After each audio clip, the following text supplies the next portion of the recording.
On Weird Fighting Games, I like to cover obscure games, strange spin offs, or forgotten fighters. This episode is different because this is a game I'm sure many of you are familiar with. Look how many of you guessed right on the last video. Geniuses. It's Soft Circle French Bread's magnum opus, one of the last true anime fighters around. Get ready for peak. It's Weird Fighting Games in Type of Moon, June, episode 25, Under Night in Birth, EXE Late. Under Night in Birth had humble beginnings as characters in Seiichi Yoshihara's sketchbook. Years later, Yoshihara would be hired as an artist for fighting game developer Soft Circle French Bread.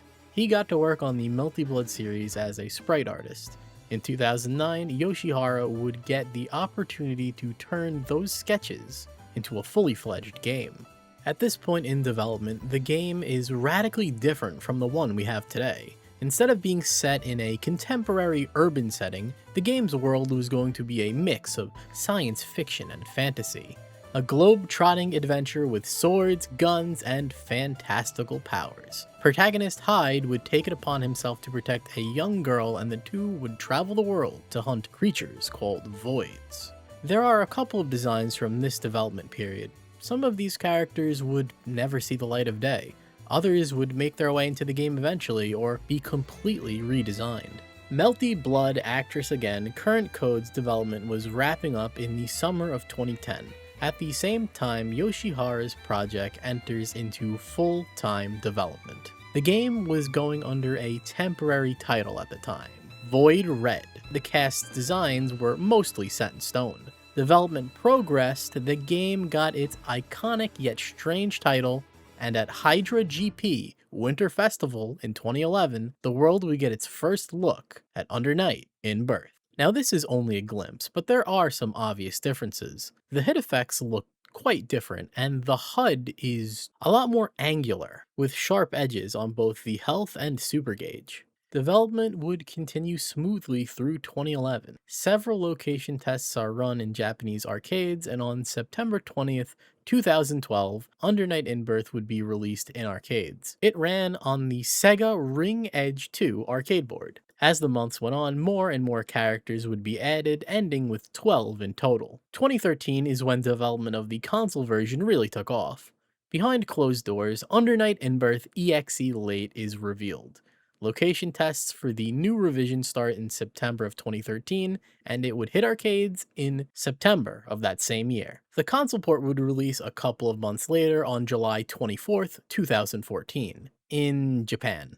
Westerners had to wait until February of 2015. PC players had to wait until June 6th of 2016, almost 2 years after the Japanese release. This may seem absurd now, but that's just how it was with Japanese games in the 2010s. If you wanted to play this game, you needed to import or wait. EXE Late adds 4 new characters, bumping the roster up to 16 playable fighters. That was a long journey, but Under Night was finally here. Under Night in Birth is a terrible title. It sounds like medical malpractice. I think it's a law that every anime fighting game needs to have a nonsensical title. Under Night in Birth EXE Late has your standard fighting game features: arcade mode, versus mode, online, training, time attack, and score attack.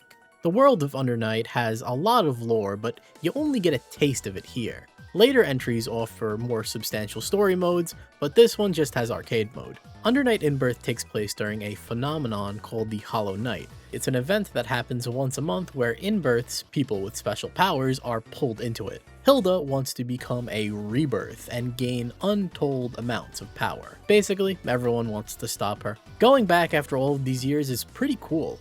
Future characters are constantly name dropped, if not outright shown. It's pretty decent world building. Out of all of the stories, I enjoyed Nanase's the most. It's very silly. Hilda's stands out because she has an interaction with every character. I don't think I've ever seen that in an arcade mode before. The arcade mode endings put Yoshihara's one-of-a-kind style on full display.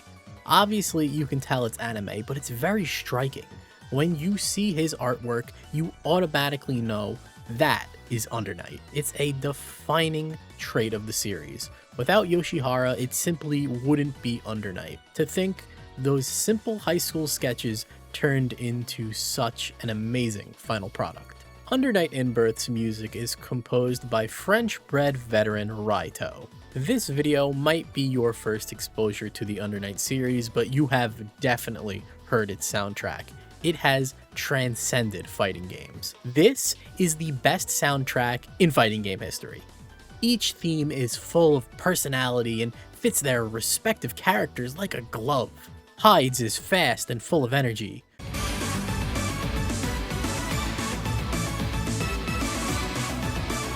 Yuzuriha's is upbeat and carefree.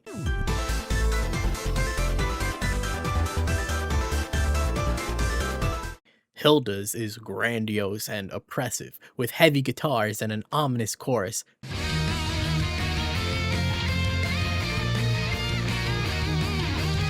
The character select theme is so good.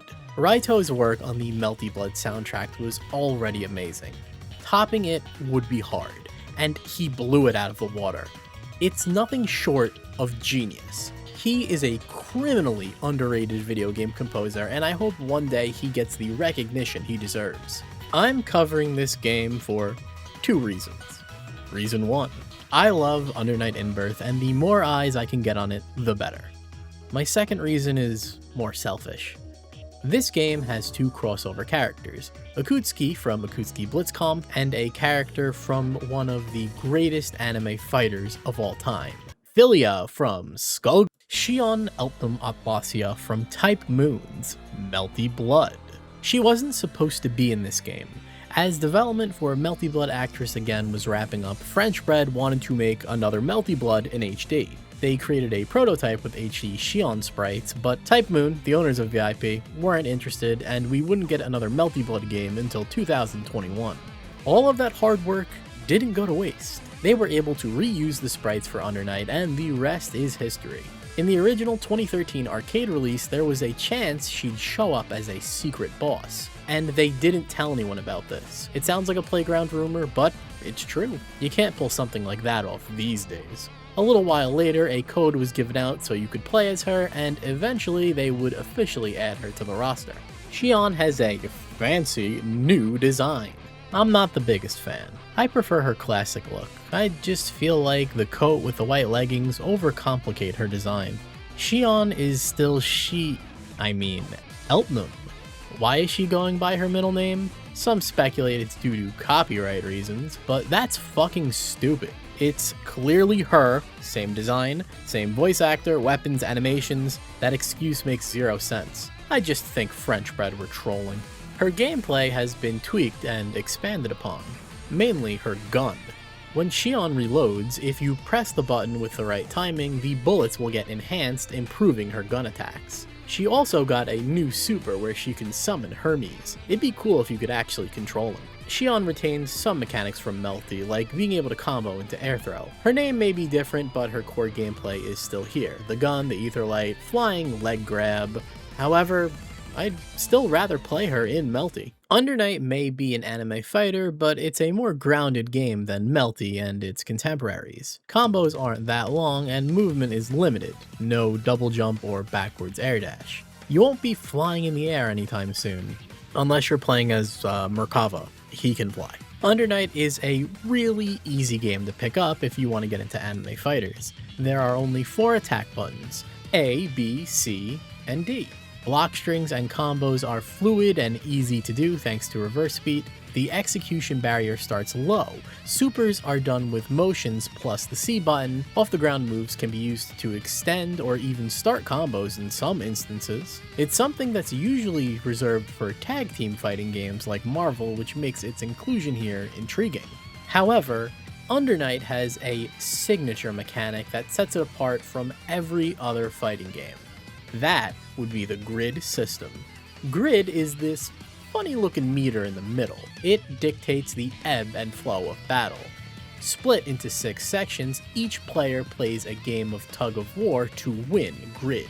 Grid rewards aggressive play and smart defense while punishing passive play and getting hit. The player with the most grid after 17 seconds gets rewarded with Vorpal State. It gives you a damage buff, a character specific buff, and access to Chain Shift. Chain Shift will convert grid into meter, you can use it to extend combos, and freeze the screen, letting you react to your opponent's offense. Did I mention it's also invincible?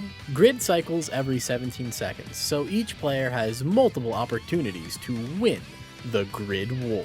The player who controls the grid is the player with the advantage. Hands down, one of the coolest system mechanics I have ever seen in a fighting game. Now, how about we talk some characters, the best part of any fighting game. Under Night's roster is filled to the brim with varied gameplay styles. Each character has unique traits, Vorpal exclusive traits, and force function special moves that use grid. Each fighter has a super distinct identity. Hyde is the main character of Under Night. He's got a very protagonist-looking moveset. Fireballs, dragon punches, topped off with lots of Hyde originals that make him stand out. I'm a big fan of his Rekka. Hyde's intro has one of the coolest weapon summons I've seen in a fighting game. I've always hated his hair though. It looks like he's going for a human Pikachu look. And what's with all the zippers? What's he need to zip up? Linne might look like a small child, but she's actually hundreds of years old. She is an agile character that can close the distance in no time. Her old wisdom lets her double jump. I always dig that sword she carried around, it's pretty cool. Waldstein is this game's de facto grappler. I appreciate that French Bread let him have normal movement options. His giant claws aren't just for show, he's got huge normals and they can even delete projectiles. In my opinion, his sprite is the most impressive one in the game. It's huge and super detailed. Carmine is a set play character that uses his blood to attack. Certain attacks and specials set puddles on the ground, but drain health. The puddles send out additional blood attacks when used in tandem with his specials. Orie might look like your run-of-the-mill sword fighter, but she has a persona. Someone called Atlas for copyright infringement. Gordo is one cool customer. He fights with a giant scythe and hand-to-hand combat. I'll never forget the first time I saw Grim Reaper. What a crazy move. Cool, yeah? But I think he looks a little too sinister. After playing his arcade mode, he seems like a pretty chill guy. Merkava is like Dalsim, Zato 1, and a crackhead combined into one character. His noodle arms reach far and wide. He might look like a mindless beast, but is actually intelligent, communicating via telepathy. He'll still eat you though. His force function special is a really funny grab. When Merkava wins, he kidnaps his opponent. I'm sure nothing bad will happen. Veltista is Under Night's charge character and answers the age-old question. What if there were forward, back, and up-down charge moves? She has both. Crystals can be deployed by holding down an attack button. They explode when hit. She's a mix of charge and set play. Her unique trait sounds absolutely insane. It stops her from being counter-hit, ever.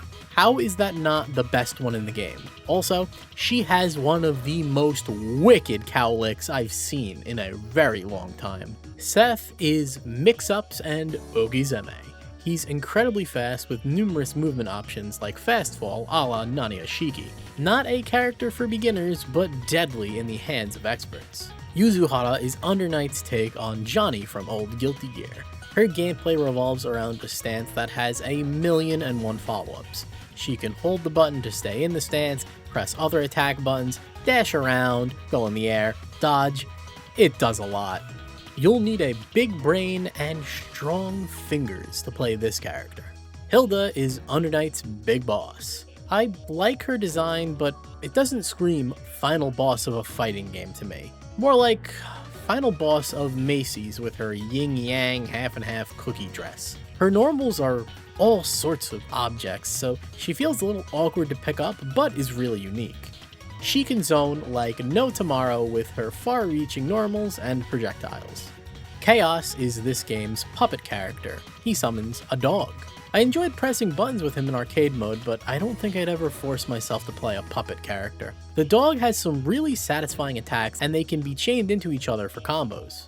Byakuya is a certified creep and set play bastard. He can place down webs to trap his foes. He drags his sister around with him, but it's not actually his sister, they're just pretending. Nanase is able to control the wind. She can conjure tornadoes and all sorts of wind-based projectiles. In her wind animation, she answers her phone, but electronics aren't supposed to work during the Hollow Knight. Maybe she has a magic phone. The only thing left I have to say about ft.Sion is her arcade mode is a fourth wall breaking joke. She knows she's in a game and everyone thinks she's insane. At the end, there's a cameo by everyone's favorite mushroom.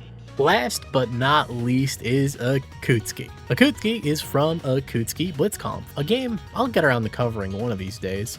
He is the coolest Shoto in the game. He's a pure hand-to-hand fighter with Fireball, Tatsu, DP, and a parry. A mechanic borrowed from his game. I'm not as familiar with Blitzkampf, so I don't know how faithful he is, but I'll never get tired of hearing Chesto every time I play him.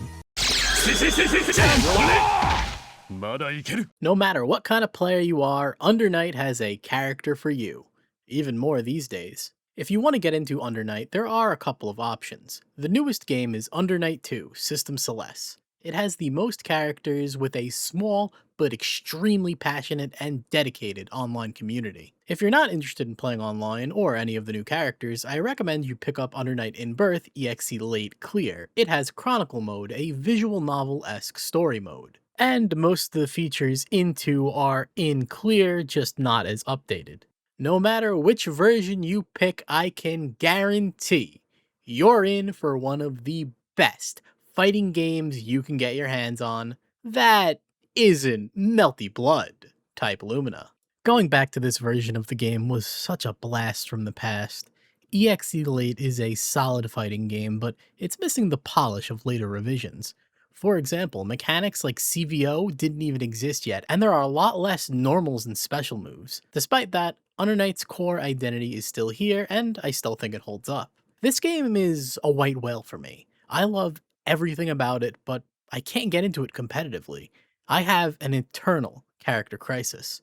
But as long as they keep making them, I'll be there to press buttons and grind combo trials for characters I'll never play. Next time on Type Moon, June. June is almost over. Our 4-month-long annual tradition is coming to a close yet again. The next video is another anime review. I'll leave you with one question. Do you believe in magic in a young girl's heart? Until next time, have a happy Type Moon June.